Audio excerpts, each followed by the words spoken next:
Wow, magdadamo po tayo ng ating sibuyas. Ayan na po siya, oh. Marami na po siya ng damo. Dadamuhan po natin. Ayan.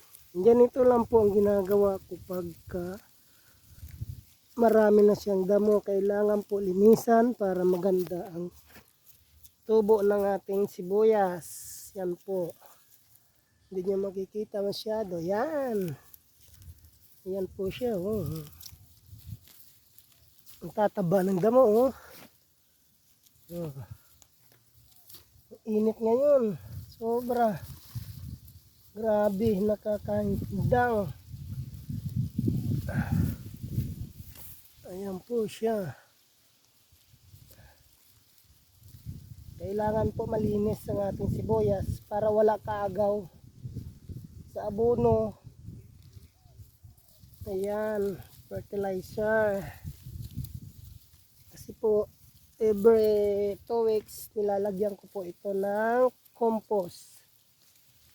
At saka, fertilizer para po siya ay mataba. Ayan. Kailangan talaga lagyan mo siya ng compost at saka fertilizer. Pag wala po, matumal lang kanilang paglaki. Matagal ang produkto. Matagal na matagal. Pero ito po, every 1 month, harvest po. Pag alaga siya sa compost, 1 month, harvest. 1 month, harvest. Pera. Kahit paano, kikita ka sa bukid. Kaya po siya.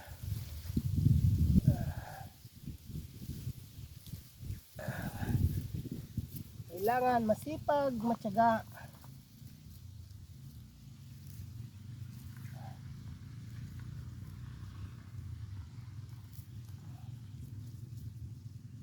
Kahit mainit, sisi ng init, basta lang kumita. Ayan. Kailangan malinis talaga siya. Ayun. Thank you very much, everybody. Ayan.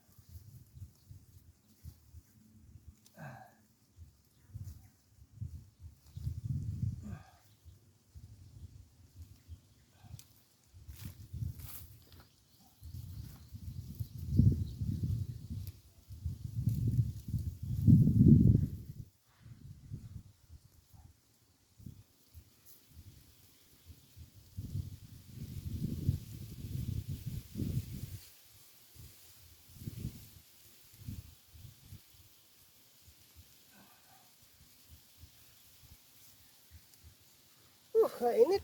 Sakit sa balat. Kasakit-sakit sa balat. Kaya naman sumilong.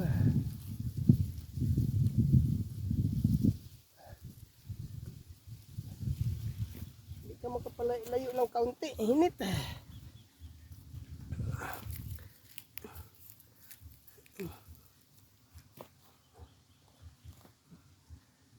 Kaunti lang, oh.